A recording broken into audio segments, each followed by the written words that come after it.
All right, today we are making some artwork inspired by the artist Alma Woodsy.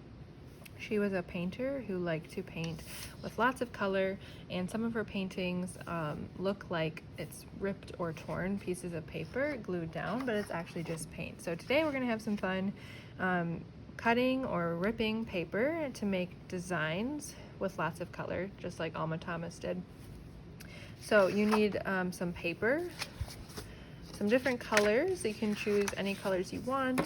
And you need scissors and glue. And then I'm also going to show you guys, if you don't have the paper or the glue or the scissors, you can also do it using paint or markers or crayons, whatever you have. So I'm going to show you a few different options.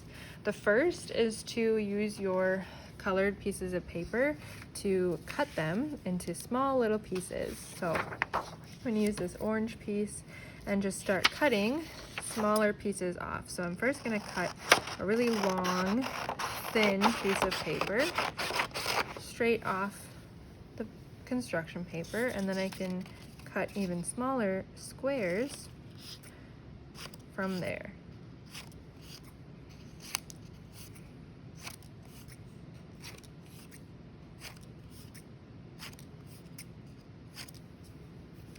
All right, so then once I have all those pieces, I'm ready to glue them down wherever I want them.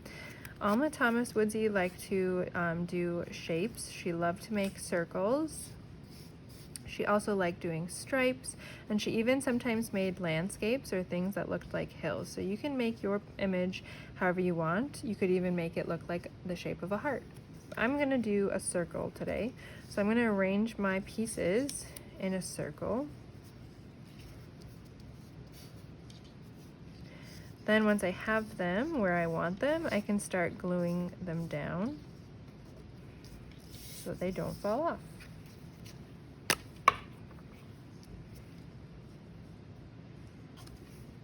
So then once you have your pieces lined up, you can just work on gluing them all down. I'm going to skip that part just so the video isn't too long, but obviously I would need to glue all the pieces so they don't all fall off. So if you don't have scissors, or maybe you like tearing paper better, sometimes it's a little more fun, instead of cutting the pieces, you can just rip them. So I'm going to rip my paper instead of cutting it.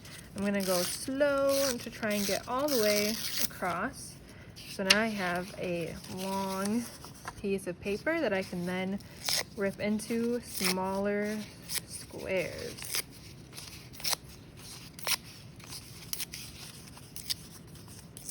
Just like that. And then you can do the same thing and arrange your pieces where you want them so they're ready to be glued down.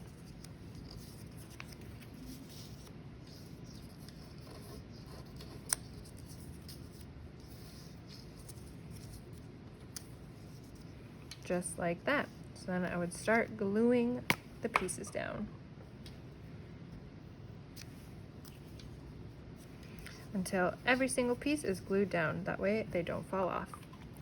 So you would keep going with different colors to try to fill your whole paper, because we want to fill the whole thing with color. So maybe my next row of color would be green, and I could either cut them or tear them.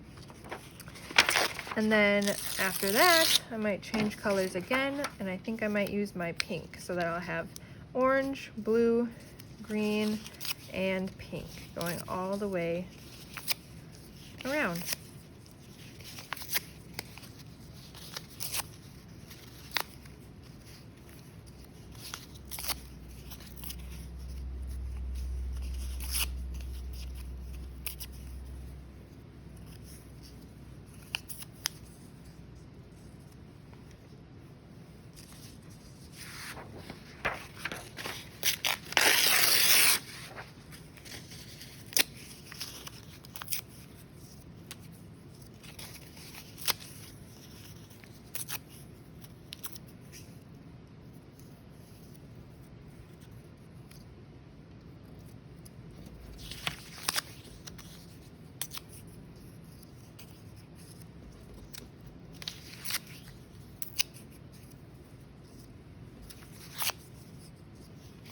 after my pink, I think I would need one more row of color right here. So maybe I would do another orange or find a different colored paper to put some more on this side. That way it's all full.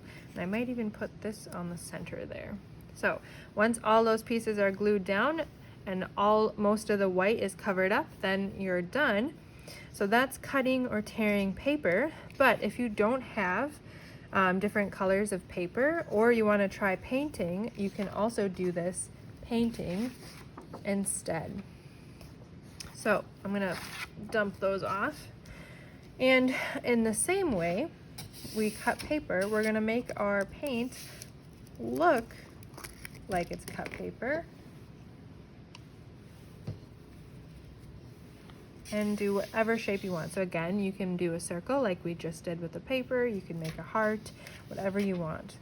So when we paint to make it look like pieces of ripped paper, all you need to do is do dashed lines. Instead of painting and not lifting your brush, you're going to put the paint down and then lift the brush. Put the paint down and lift the brush. So it almost looks like a dashed line. I'm going to do mine in the shape of a circle. I just got two little pieces glued on there, but that's okay. So again, you can keep going with that color, or you could switch colors. I think I like blue, so I'm going to keep going. I keep dipping my paintbrush back, making little dashed lines. And then if you want to switch colors, you gotta clean your brush, and then you can dip it into a new color. I'm gonna do red on the inside and just continue making my circle so it looks like an Alma Thomas artwork. So I would keep going with more color going around until my whole paper is full. And if you don't have paint or paper, you can do the same thing with marker or crayon or colored pencil. So I hope you guys have fun making your Alma Thomas artwork, and I can't wait to see them when you're done.